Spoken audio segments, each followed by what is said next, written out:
So And good she misses evening. her cue. Yeah. All right, Katala, say it. Good, good evening, everyone, and welcome to the Cosmic Portal, and welcome to Dennis Maldon. No, he's eating it. He is our guest tonight.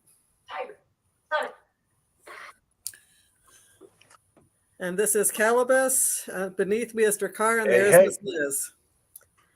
And this is Dennis.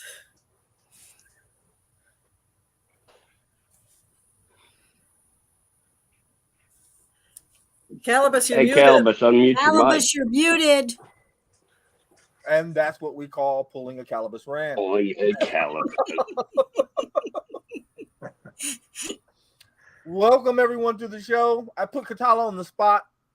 I let her do the intro for the first time today, and I just told her like seconds before we went live. So, but Good we job. want to welcome Dennis. So, tell us about what you do for those watching and for those who don't know. What do you do for a living? Well, I'm a stuntman, and I worked on Star Trek for. I went to work one day on TNG on an episode called "Where No One Has Gone Before," and that one day turned into 14 years and 389 episodes. Yeah. So it was crazy. It was like one day. I was only working one day, and then I was doing some features and movie of weeks, and they just kept bringing me back. And then after 7 episodes, I went to David Livingston, was the producer of TNG. And I said, am I your stunt coordinator from now on? He goes, oh, yeah. Didn't we tell you? And I was like, oh, this is great. So I had a home at Paramount. And when we wrapped season 1 on TNG, I went up to the producer. I go, am I back next season? He goes, this is your show. We're doing 7 years. And then Voyager came up, and they gave me 7 seasons. And Deep Space Nine came up, and they gave me 7 seasons. So it was like one day turned into an amazing home, you know? Wow. You sent over a clip. Unfortunately, the way we're set up, I can't show the clip because we'd lose you. But you did that scene with Alexander when they were on the planet, the Renaissance planet, talking about the days of Molar and everything like that. How was that? That was pretty cool because, you know, when you're a coordinator, I also love performing. So I like to hog the camera, get in front, gap it from behind, bring in my stunt people, get double. So I love doing everything. And so, but when it came to Alexander, I wanted to make sure that I didn't bring in a stuntman to play the Klingon because I really wanted to have hands-on with just him because he's a minor. So I was able to obviously play the part of the Klingon and be able to really get a relationship with me and work with him on all his beats and show him what to do and show him how to bring up the energy. He's just fighting with me instead of me putting the fight together on the outside. I became the fight with him, and it really worked out great. And I got him to kick my butt and kill me. And so it was really cool. It was different. You know, normally I do all the battle with, you know, actors and people that are 30, 40, 50 years old, stunt guys. So to do one with a minor, and it just really worked out. So it was really cool.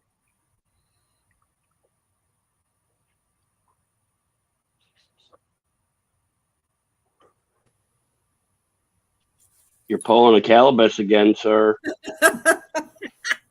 What other Klingons were you playing in the series? Oh my gosh, I played so many Jahemedars and Bajorans and just everything they came up with. Cardassians. I played like probably 150 different aliens, and then some Starfleets. But as for Klingons, I played them so much. One of the cool episodes on Deep Space Nine was I doubled one of the Klingons on an episode called not Battle Lines, Blood Oath. Remember Blood Oath? Yes. And that was all about these 3 veteran Klingons attacking the castle, and it was a huge battle with those 3 Klingons and Dax, and we had to bust through the doors and battle like 20 different type of aliens, and that was such a huge day. Our director was Rick Colby, and he trusted me to lay out this entire fight like days before. And he trusted me to know where the actors are going to be when they do the dying scene and where they're going to get killed and where they fall into. And so I laid out all that stuff and also doubled one of the key Klingons that was killing about 4 or 5 of those, helmet guys, aliens. And boy, at the end of that day, it was nonstop. We probably did 18 hours. At the end of the day, gosh, it was so successful. The actors did great on all their close-up. The battles went great. Colby was amazing, our director.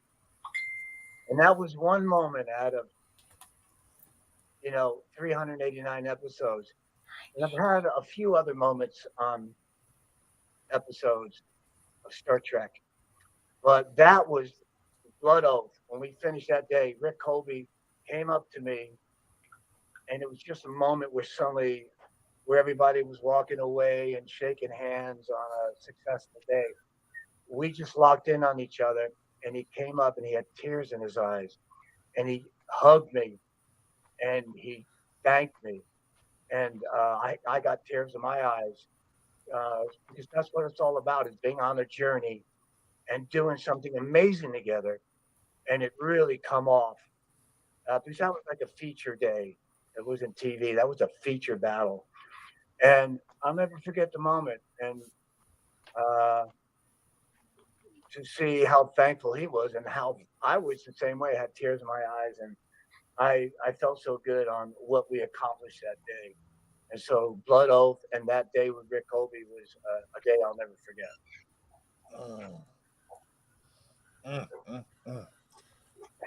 I don't want to dominate the questions, guys. Go ahead. Somebody ask a question other than me, because I've got like another one in the chamber ready to go.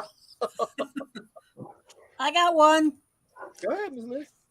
Well, you've done so much Star Trek. Would you know Bill Blair, who did a lot of aliens? Hello, puppy. Did you know Bill Blair? He played a lot of Star Trek aliens. Dennis, she asked you if you knew Bill Blair. I'm not sure. Did he work on it? What did he play? And did he work on one of the shows? Oh, yeah, he played about 30 more aliens. He has got the record in the Guinness Book of Records for as many aliens as he's played over the years. But he did a lot of Star Trek. Huh. So the car? He can't hear us. He can only hear you. That's funny. He's on Messenger with you, so he can only hear you. Well, that really bites. Okay, so what she was saying. Remember, we went through this before with matriarchs. So look, we have That's David. It is. And there's Simon. What's your favorite Jim Adar moment? Oh my gosh, I have a great one. We were doing Deep Space Nine, and I forgot the name of the episode. You guys will probably know when I explain it, but we were on a planet, and it was the day we were in the valley in California at like a empty reservoir, and it was 118 degrees that day. And when I drove to work at 3 a.m. to get there early to get makeup, it was already 99 degrees at 3 a.m. So when we got dressed as a Jehamadar, me and about 5 other stunt Jehamadar, and we're going to do a battle scene where we're all going to run through this rock quarry and we all get blasted. But after they put the costume on us, 30 pounds of rubber suit and rubber shoes and the rubber head, we walked out of the trailer and we could only be out in the sun for 3 minutes, and we started overheating. And I remember when I stepped out of my trailer, it was so hot because it's 118, which was a record for that day ever in California. And I could see the rubber melting right near my eyes, and the heat waves were going past my eyes. That's how hot it was. My helmet was actually, the headpiece was starting to melt. So I went up to the AD. I said, hey, listen, the only way we're going to make this day is you guys lay everything out. And when you're ready for the stunt people to come out, we can only work 5 minutes at a time. And then we got to put us back in the trailer. And we were doing that on and off all day. But even the crew, it was so hot that the crews were wearing T-shirt and shorts, and they were fainting. They were blacking out. I mean, it was that hot. And so now you can imagine us wearing the Jehamadar gear and just everything. It was crazy. And I remember it was so hot that even me, I was in a costume because I wanted to know how my guys were feeling. So I knew that if I was feeling nauseous and sick, then I could say, hey, So I put myself in the suit that day for a lot of reasons, but one of them was if I'm getting nauseous, I know to tell the AD, hey, we got to get in the trailer because my guys are going to black out. So, but we were getting so nauseous that here's one of the crazy things we did. I took a bottle of ice cold bottled water and we slit a hole in the top of the Jehamadar head. And we would put the bottle in there and we'd go gloop, gloop, gloop, gloop, and the water would go goosh, goosh, goosh, goosh. It would pour in and just really save our lives. It was like, oh my gosh, it gave us like another 10 minutes instead of blacking out. So all my stunt guys, I was putting bottles and gloop, gloop, gloop, and would pour down our backs. And we saved the day. And we never really told the Michael Westmore or any makeup people what we were doing because they would go crazy. What are you doing? So we were doing that and knowing that we have a shot now to make the day because of this crazy thing that I came up with, sparkling bottled water, mini. And I remember the medic at 2:00, the medic was going around checking the stunt people and looking at our eyes. And if he didn't like what he saw, he would send us home. I mean, that's how bad it was. And stunt people, we're thick-headed.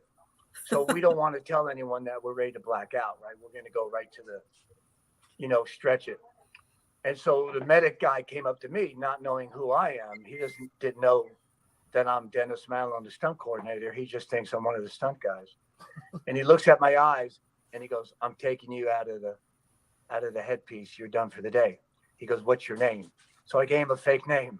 Even though it's like my show, I go, I'm Kenny Lesko. Who's Kenny Lesko? He's a great stunt friend of mine, but he wasn't working that day. I go, I'm Kenny Lesko. So he goes to the AD. We have to wrap Kenny Lesko. And then I go run and hide somewhere because I don't want to be wrapped. And the medic's running around looking at all the Jehamadars trying to find me, Kenny Lesko, right? So anyway, that was one of the fun gags of faking so I could stay in the uniform and finish the day and get the cool shots that we need. And so anyway, at the end of the day, we got the one big shot of all of us running through the field and we're all going to get shot and blasted. So we get out there and we only have one take in us, believe me, and all of us are running. We can't wait to fly in the air and eat the ground, just eat it. Because we know once we hit the ground, it's a wrap and we get to take all the gear off and start to find out, what did this heat do to us? Because it really fried us. And So we do the shot, and we all eat the ground. We can barely get off, and they put us in the van. They take us back, and we're taking off all the gear, and it's a wrap. And it was pretty amazing to accomplish that day, with how hot it was and how dangerous it was too to overheat and dehydrate.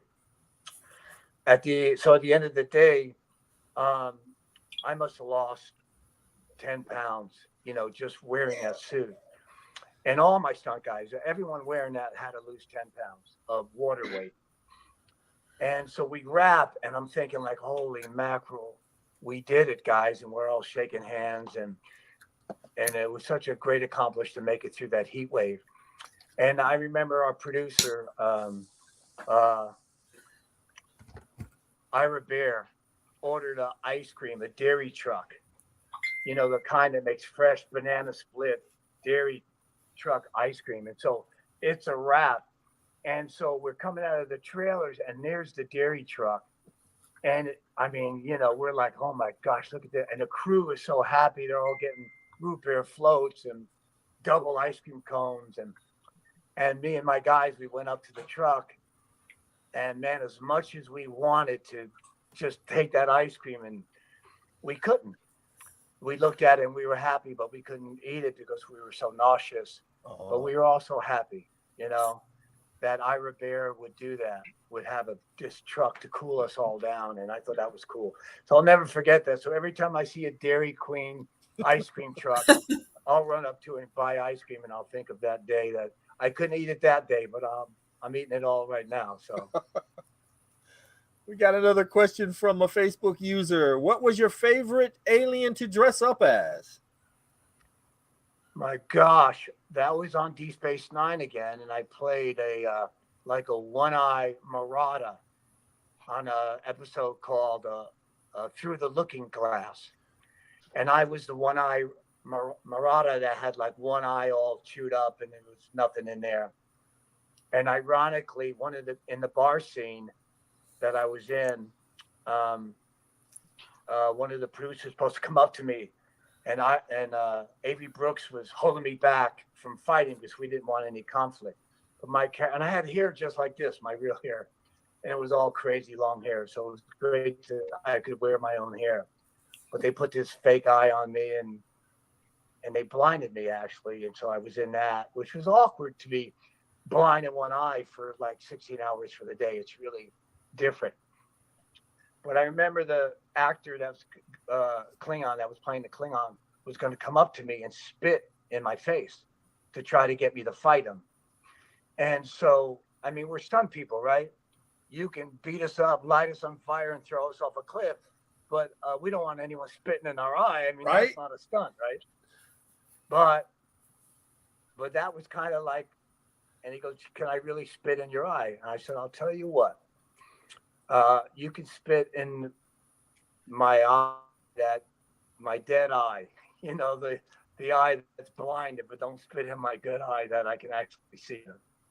So I let him do that. And my producer, David Livingston, says, wow, I can't believe you let him spit in your eye. That was so cool, And, but that character was cool. And when they did another Through the Looking Glass on Deep Space Nine, they brought my character back. And that was pretty cool. To play that crazy one-eyed Marauder again. So all right. You got Marky Marks asking, what's the longest time that you sat in makeup? Wow. I think on TNG I doubled Data, or I was playing, I doubled Data playing Data's, I guess this was supposed to be Data's father, or somebody that was like 140 years old. So I got to double Data playing this older character. And so the makeup was tremendous, and it was all, gray hair and just everything, and the fake neck that made me look like I was 140 years old. And so that was I remember Rob Bowman was directing that episode. And eventually the character I was doubling, this older Data, was going to get thrown into a bunch of hospital gurneys and equipment. And it was all kind of real stuff.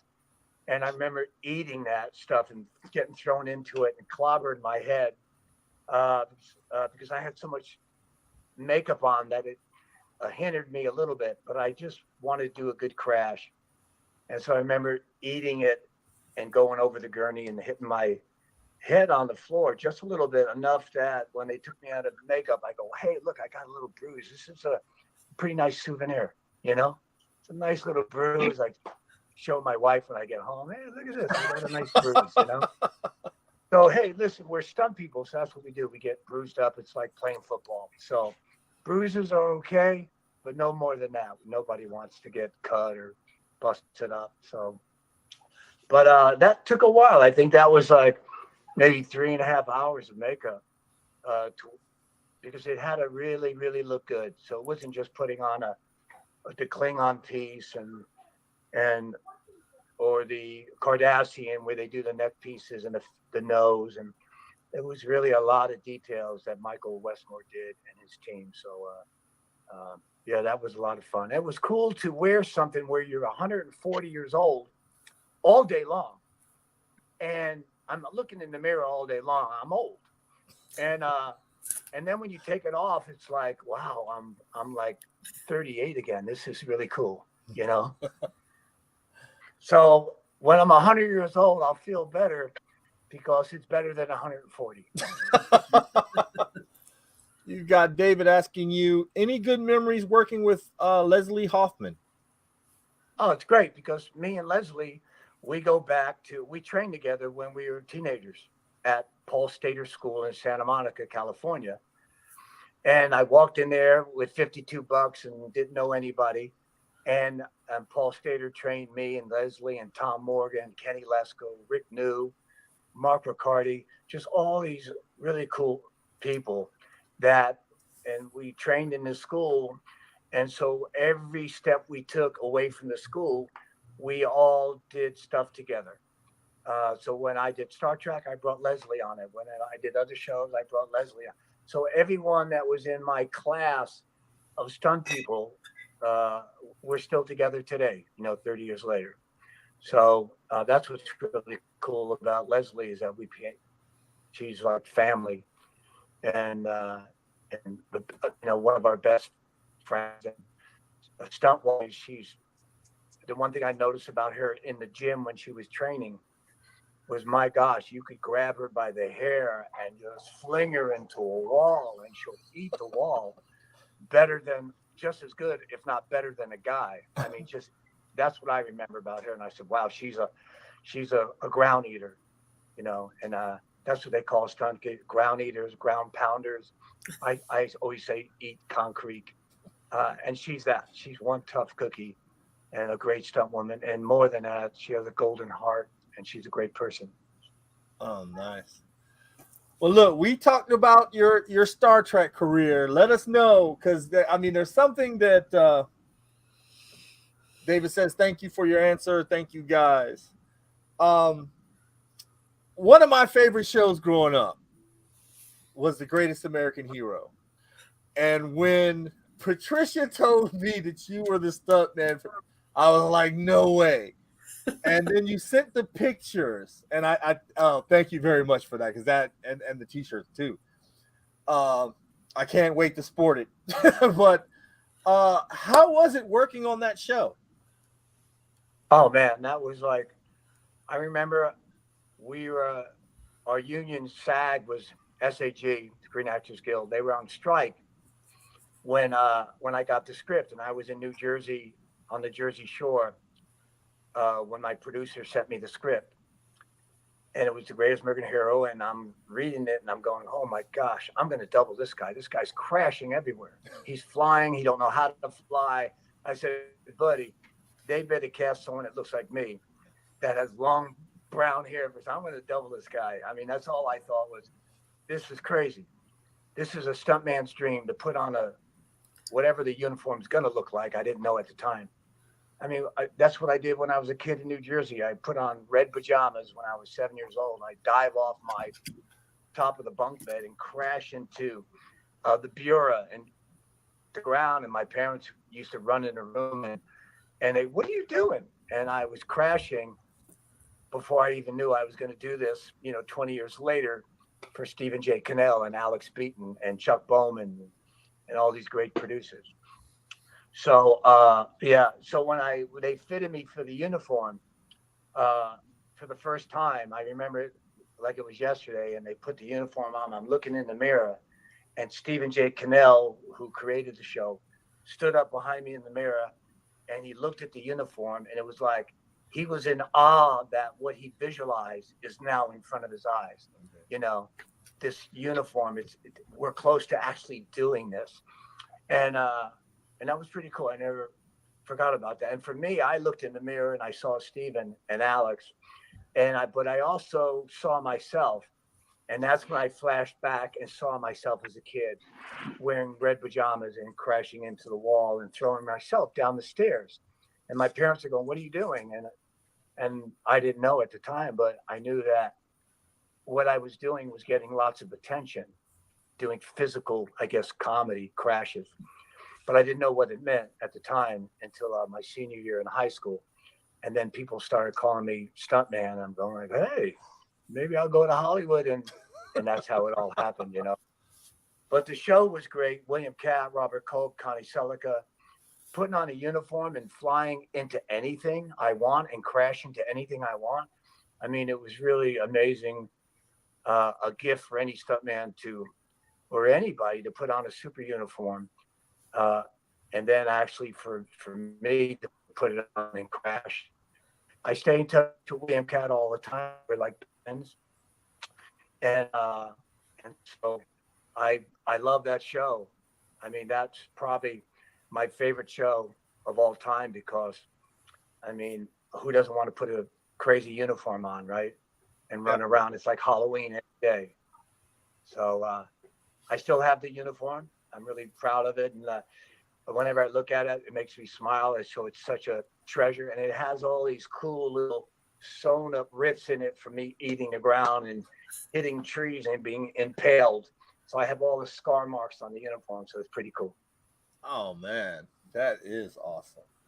So I mean, what was the hardest stunt you had to do on The Greatest American Hero? Because I think in the opening scene when they're showing him flying around, he flies into the billboard, and you actually got the picture of that one. So I mean, what was your toughest stunt on the show? Let me tell you, the funnest one was the first one. That's on the pilot, flying.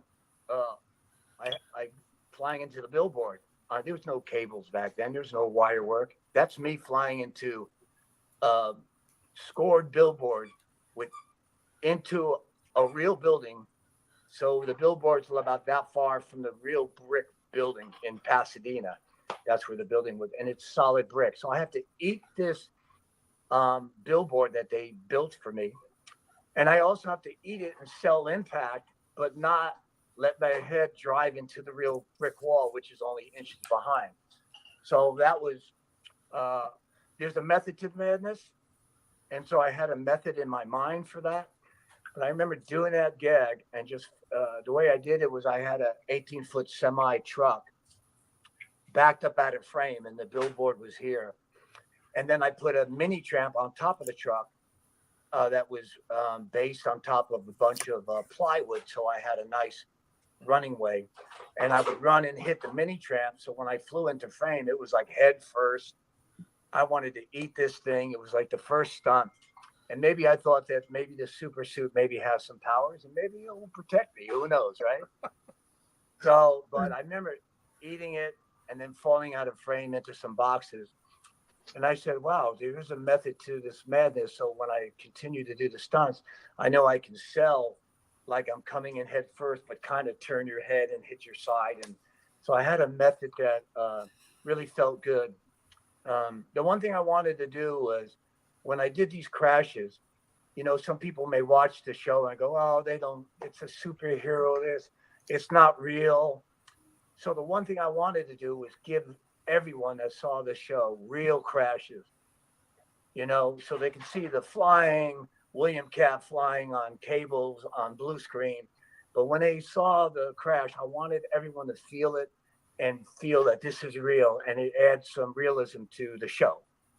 And so I really am proud of the fact that everything we did was real. I mean, there were some crashes I did that knocked the air out of me. And then I'd get up, let me do another one. And the director goes, no, that's a print, because I really wanted to really make it look impactful, everything. So that was my favorite stunt. And I remember when I went the next day to see Stephen J. Cannell and Alex Beaton, the producers, they told me that when they saw the dailies, Stephen J. Cannell looked at Alex Beaton when they saw me fly into the billboard. And Stephen J. Cannell said, I think we just killed Dennis. Because it looked like I broke my neck, And then ABC saw the footage and they called Stephen J. Cannell and he said, what hospital is the stuntman in? We'll send flowers. So that is like the biggest compliment you can give to a stuntman, where they think you got killed and you're able to get up and walk away and eat some free craft service. So it was great. And so Stephen J. Cannell told that story for years to so many people that he looked over at Alex and said, I think we killed Dennis. I didn't know that story until years later. So it's nice to know that they were watching the footage going, I think Dennis got killed today. That's pretty cool. There was a couple tricks. As for a few of the stunts, some of the simple ones were the risky ones. When I ran into a tree kind of head first, it caught my neck and caught my head, and it spun me and fling me almost face first to the concrete. And so there was on one of the episodes, and I remember that was like, man, as cool as the other ones looked, that one was a close one where it tweaked me, and so some of those tweaking ones that were dangerous, they may not look it, but for me, I look at those and I go, wow, that I was lucky I didn't clock my head on that one, But did they actually use those? They actually used, when those things happened to you, did they actually use those for the show? Because it was a crash landing. But the crash kind of caught me and fling me feet first and head first down toward the ground. So, but I was able to sell everything. Oh no, we used it for sure because everything's crash landing. And then when I flew through a roof, I was on a teeter board, like those circus things, and a guy teetered me, and I went up through a ceiling of an elevator, and they filmed it from on a roof, and I flew out of it and landed. So I had to come through balsa wood and then spread out while I'm in midair and crash back on the hole, but not fall through the hole. So I had to land on real wood where there was real wood, and I had to go through the balsa wood. So that was tricky, but I just remember that was a cool one because it was such a challenge to be teeterboard through balsa wood, and once you bust through, I got to open up and land on real wood and not fall back through the hole. So there's a lot of cool, challenging ones that really worked out. But I think there's a reel on the internet where there's like a minute of all my super crashes, but I'll send it to you. It's like 60 seconds of about 80 super crashes that I think you'll get a kick out of. Oh yeah, we'll definitely post that one up. We'll send it to you. Because that, I mean, just hearing some of that stuff, and I didn't think about, the dangers of it, and then like you said, you almost ate concrete, and they're sitting there filming it like, yeah, we're going to use that. That's just wild. That you did. One of the episode on season 1. It was episode 1 or 2, and it was called Hit Car. And toward the end of the show, I flew in and landed chest first on concrete, and then I slide underneath the hit car, and then I get up and flip the car. But I remember when I was still testing the grounds on how I can crash. And I tried to fly in, hit a mini trap, fly in 8 feet in the air and land chest first on real concrete. But when I hit it, not that it hit hard, but my uniform just caught the concrete because it's dry, and it slapped my head right on the concrete, where it hit my nose, and I had nothing, just a scrape, but a little bloody nose. And I remember getting up and going, "Is my nose still straight?" And the guy, "Oh yeah." I go, and I went like this, and I looked at it. I go, "Wait a minute, I think I broke it, and now it's better than it was before," And so we all laughed, but I was like testing the grounds, going, "Okay, so next time I'm gonna crash land on dirt and not concrete when it comes to chest first and your head." So it was really cool to, when you're coordinating and creating your own crashes, you give yourself enough rope and you may hang yourself, right, by challenging yourself. But that's what I loved about the show, because it really made me find out what my limit was on all the cool stuff I can do. And then I would pull back on some of the stuff and I go, okay, we can't, do the concrete hit, or else my nose is going to keep smacking in there. So I only have to break my nose once to know, let's not do that again, right? But it was always just little football injuries that I would get on the show. Like I popped my shoulder out once from flying in and catching a car. So it was just football stuff. But that goes with the game, of doing cool, crazy stunts. You're going to get bruised up a little bit, Man. Ugh. So outside of The Greatest American Hero, what was another show that you loved to do? Gosh. Well, I did 5 years on the TV series Castle with Nathan Fillion and Stana Katic, and that was a blast. And then I did 4 years on Without a Trace with Anthony LaPaglia. And so I did so much TV. And then I just did a lot of features.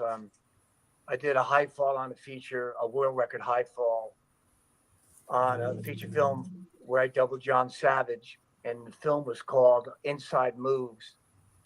And the director was Richard Donner. And he was such a great guy. And they trusted me to do like a 150-foot high fall in LA off out of a window. And it was a tricky fall back then because the airbags were small. And I remember that day was everybody was so nervous. And right before I jumped, so it was a high fall for back in the 80s. But right before I jumped, I walked up to the AD and I said, "Ask Richard Donner what he wants me to do. Header, head first, or butt first, or back fall, or a face off," which is kind of like suicide, face off. And you get to see the guy's face all the way down. So the AD goes, talks to the director, and the AD comes back. He goes, "Donner says, do whatever you want." So on my mind, I wanted to do, because the character was committing suicide. And the moral, he does the jump and he ends up living. So all through the movie, John Savage is, he's handicapped. And that's the whole movie, is about him being handicapped. Here he tries to kill himself. He ends up living, and he ends up, handicapped. It's a pretty cool, dramatic movie if you ever want to rent it or look at it. But I remember, and so I told the AD, I said, "Well, where's the director?" And he goes, "Well, he really doesn't want to see you." And because I don't really know him that well, I was just hired for the stunt. And I go, "What do you mean?" And he goes, and so I got the feeling that he was nervous for the high fall, and he didn't want to see me because he was nervous for some reason. So for me, I'm not nervous when I do a stunt. I replace fear with respect. So when I have a big stunt like that, I respect it so much that it takes the fear away. Because if you don't respect it, and you're cocky, that's not good. Or you or nervous. That's not good. So whenever I do a stunt or set it up, I respect it and I set it up. Even if I did the fall 100 times, I will treat it with respect, and that again just makes me feel really good about doing the jump. So I told the AD, I said, "Hey, you tell Mr. Donner that when I come off this airbag after the high fall, he better be the first one to hug me." And that was my way of,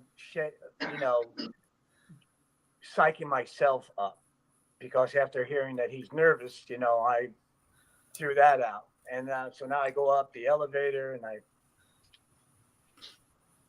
climb out the window, and I mean it's a high fall. I mean my airbag looked about that big, like the size of a a max, a book of matches? like a box of matches or something.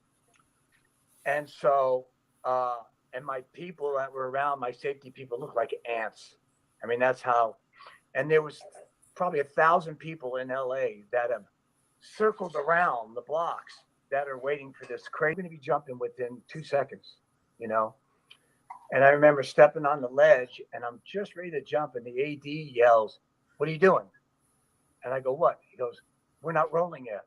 And I go, so like there was a miscommunication on it. And so I walk back into the room and I suddenly hear the crowd of people, the LA people, screaming, "Coward, scaredy cat, boo, chicken." And I mean, it was like really crazy. And I'm going, oh my gosh, now I have to jump with all these people booing me, right? And so the AD goes, so I tell the AD, "Listen, next time I step on that ledge, we better be rolling, because I got to jump." And so he goes, "Okay, we're rolling. We've got all 5 cameras rolling. We definitely rolling. Okay, good." So I step out there and everyone's still screaming. And all I do is put my hands up like this. And I just went like this to the crowd, like, almost like, "Please honor me for this." And out of nowhere, all of them, quiet as it could be, they honored, the crazy guy that's going to jump, right? And then 2 seconds later, man, I'm off, man. And all the way down, I'm screaming, "Ah!" And that's what I do. I mean, I'm screaming all the way down. And people, when I came off the airbag, people go, "Wow, you were screaming. It sounded like you were really scared." I'm going like, "I just jumped 150 feet. What do you think?" I'm like, I'm screaming. Yeah. So that's my way of shaking the fear away, is actually becoming the character, and I tell everyone when they do a high fall, don't hold it in and just, but when you scream, it's almost like there's a huge performance level to it and realism that comes out. And that's what I do with all my high falls. So I'm coming off the airbag and I'm just happy. My team is pulling me off. Everybody's like cheering. And the first guy to hug me is Richard Donner, the director. And he's hugging me and he won't let me go. It's like a bear hug. And he's got tears in his eyes, almost like the moment I had with Rick Colby. And he was shaken with happiness. And I asked him when we broke apart, I go, "You want me to do another?" He goes, "Are you crazy? That's a prince. You're not going up there again." So when I found out the reason why he didn't want to see me or talk to me was because 3 days before I jumped, he had a dream that the stuntman doing that fall passed away. Ooh. And so he didn't want to really meet me because that dream was overcoming him for that moment. And I knew about that 3 days after the fall is when the article came out, and he told the story that he had a dream that the stuntman, was going to be, killed doing this fall. And so what he tried to do before I showed up that day to do the fall, because of his dream, he was throwing a dummy out the window for second unit. About 50 times he threw it out the window. And that was part of his story that I didn't know about. And then when they looked at the footage and it looked terrible, they knew that this stunt guy's got to come and do the fall, because So that's how much he didn't want to meet me because of that, the dream he had. He tried to do it with a dummy. It didn't work. So now they got to do it for real. And he was nervous. So it was amazing to know the real story, why he didn't want to meet me. And also every time I talked to him after that, he was always so happy to see me because I was his dream that did not come true, you know? Yeah. And so there's a cool story about that high fall and Richard Donner. That's wow. I'll send you, when we wrap up, I'll send you the Grace American Hero clip of the crashes, and I'll send you a clip of that high fall. Oh, yeah, definitely. Yeah, good to see it. Oh, man. So who's your favorite movie director that you like to work with? Well, I would have to say Ray Danton. Ray Danton, if you look him up, is a famous actor from the 50s and 60s and into the 70s. And then he started directing. He directed like 30 episodes of a TV series called Quincy. Oh, yeah. With Jack Klugman. And I met Ray Danton at Universal Studios. I was hired to double one of his actors on Quincy that was getting hit by football players. And I'm supposed to take all these massive hits. And I'm taking these hits all night long for Ray Danton.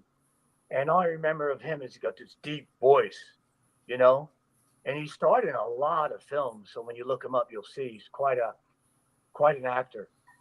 But I remember listening to his voice. I'm going, he just was familiar to me that night when I was taking all these football hits. And he really loved me because I was telling the football guys to really stick me. I mean, really plow into me while I'm flying in the air and lay me out.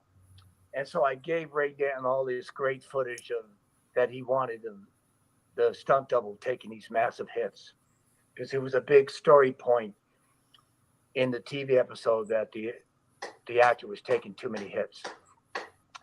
So it was 2 days later, I go to Universal Studios and I hear that voice again. It goes, hey, hey. And it was Ray Danton. He goes, you're that kid that did all those football hits for me, right? Yep. And he goes, can you act?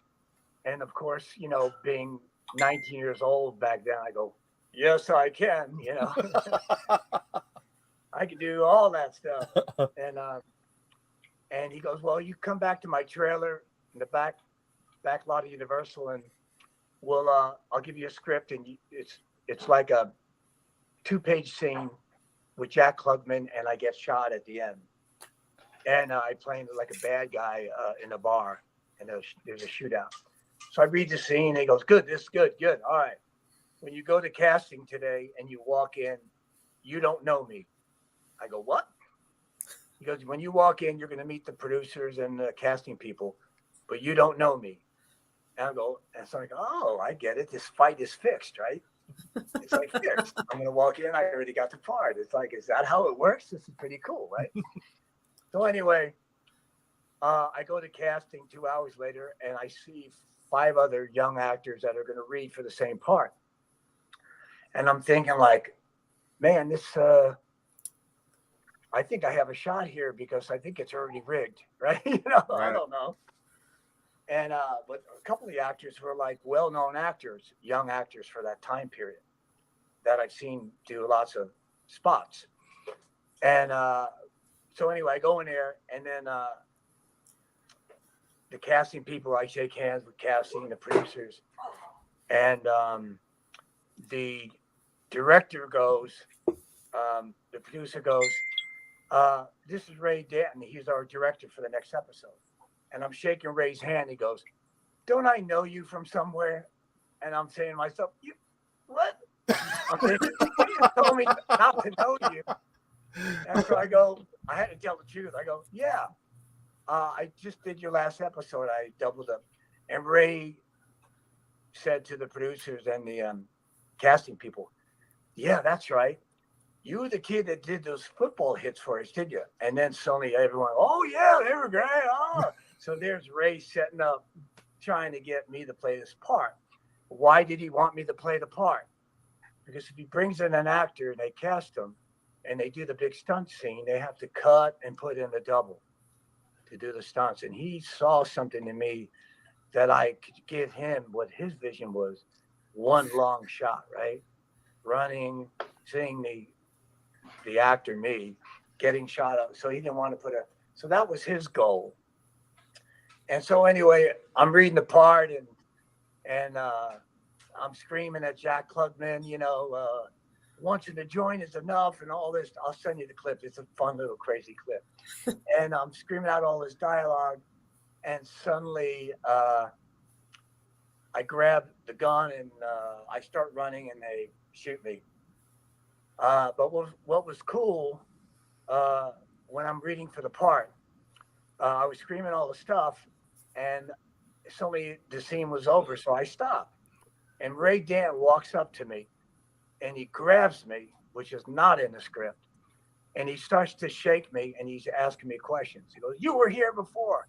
You were the one that shot the guy." And he's like off the script. And like, I'm a new kid from New Jersey. So it's like, I'm like smirking and not really, but then I'm starting to understand, just let him throw you around a little bit. And then he throws me up against the wall and I crash on the chair and I fall to the floor. And I stood up and I yelled, "Stop it, just stop it." And I'm screaming at him, ad-libbing. And suddenly Ray Danton goes, "Okay, all right, that's enough, Dennis. That's enough." And so he got me all fired up to show the casting people that there's crazy in me, and so that was pretty cool. And then Ray goes, "Okay, thank you for coming in." And I'm starting to, and the casting people are like going, "What did Ray Danton do to this actor? He threw him all over the place." And so I'm leaving the room, and as I'm shutting the door, I hear Ray Danton go, "My gosh, that kid is great."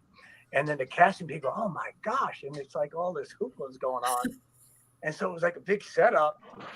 And I'm starting to leave, and I see the actors that are getting ready to go in. I go, "Man, I think this fight is fixed. I think I already got it." I'm thinking to myself. So I'm walking away, and about 5 minutes later, back then I had a beeper. There were no cell phones. And my beeper's going off. Beep, beep, beep, beep. I go to the phone booth, and it's casting. You got the part. Oh, so wow.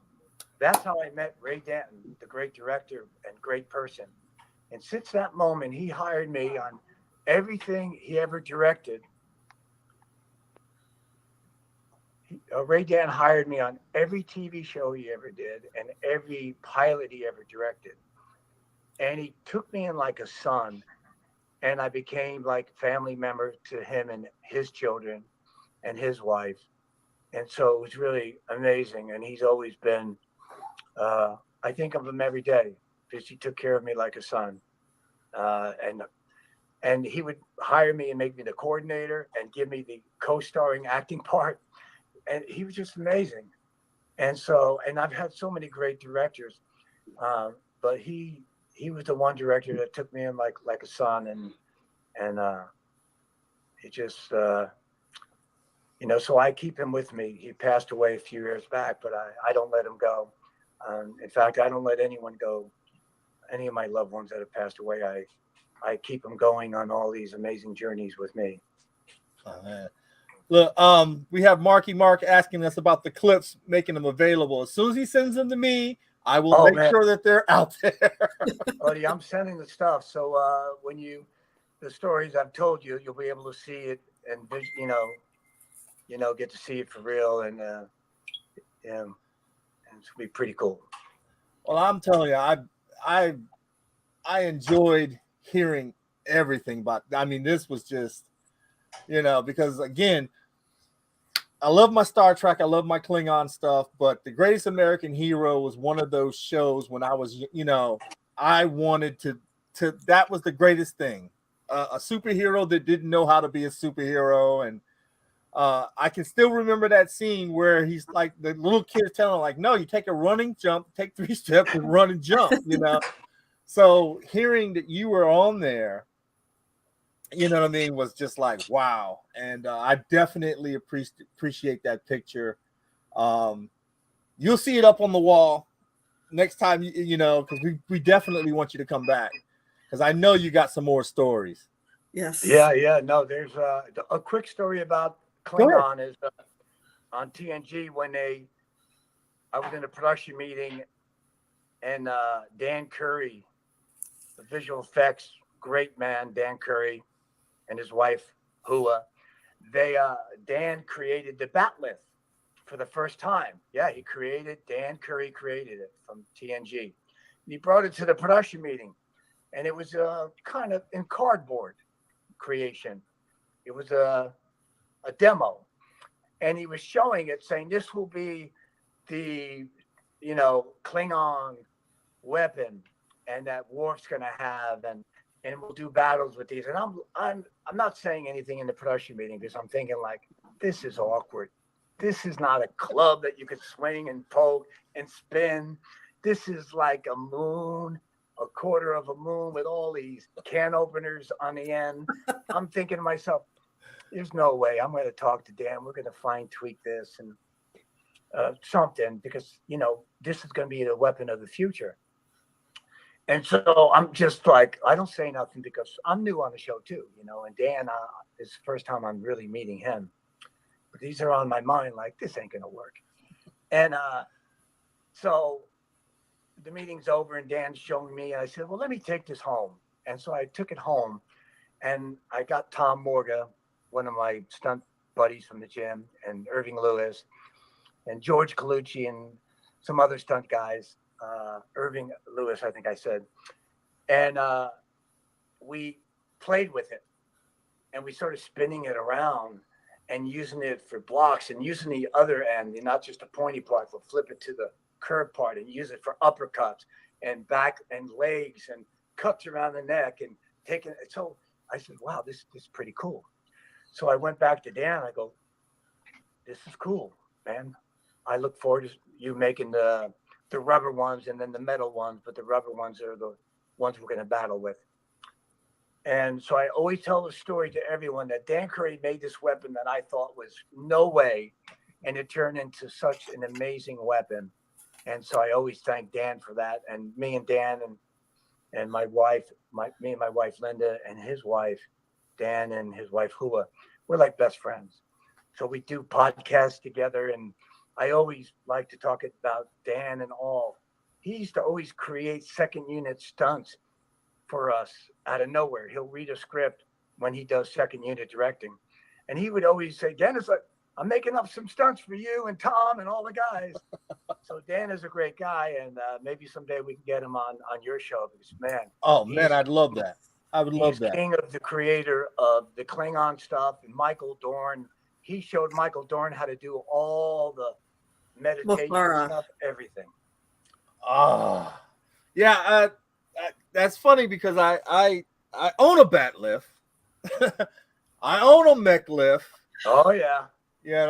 And I remember some of those things you were talking about where they hook the people on the feet and drag them up and man. Yeah. Yeah. No, we the weapon we used the heck out of it, and the blade too, the mini blade, man, that was always so much fun to battle with, and use it in different ways, Oh man. So yeah, when I first saw it, as I said, it looked like a can opener. It was like, what is that? But yeah, that was cool. So, well, look, we're at the top of the hour. Dennis, man, thank you for coming on the show. I want you to come back, please. Please, yeah, because this, like I said, I know you have more stories to tell us, and I mean, it was just wow, because there's just no way I can do the things that you do. I mean, especially 150-foot fall. There's just no way. I fell off a ladder once doing construction, and that was it. You couldn't get me nowhere near anything with any type of height, whatever. But a whole new respect when I watch these shows, because it's you guys that make the show so good and so real. Yeah, it's like anything. If you plan to fall off the ladder, we can do it all day. But even me, if I go up on the ladder in my backyard and I fall off, I'm not prepared. So But stunt people, we prepare everything. We know we're going to fall. We set it up. So that's why everything is possible. But when it comes to home accidents, we're as vulnerable as everybody else. Well, you got Marky Mark saying thanks so much for sharing. All right, guys. Again, I'm going to get with Patricia, and we're going to try to set something up to have you back here, man, because this was a blast. I really appreciate you coming on and sending the stuff you do. Please send those clips so we can put them out here and share them for everybody to see it. I'm going to send everything to Patricia right away, and she'll share them with all you guys, all right? Yes, definitely. Count on that, and text me, call me, whatever you want. I'm here, okay, buddy? Oh, man. Thank you. I appreciate that. All right, buddy. All right, guys, that'll do it here at the portal. Wait a minute, we got one more. Oh, here we go. David saying it was a great thanks for the great cast. Definitely. Oh. All right. Baby. Hello, puppy. What are you doing, buddy? Hello, sweetie pie. Hey, love you guys. You have a good one. And that's Bye, going to do it for the portal, guys. Thanks for hanging out with us. Live long and prosper, man.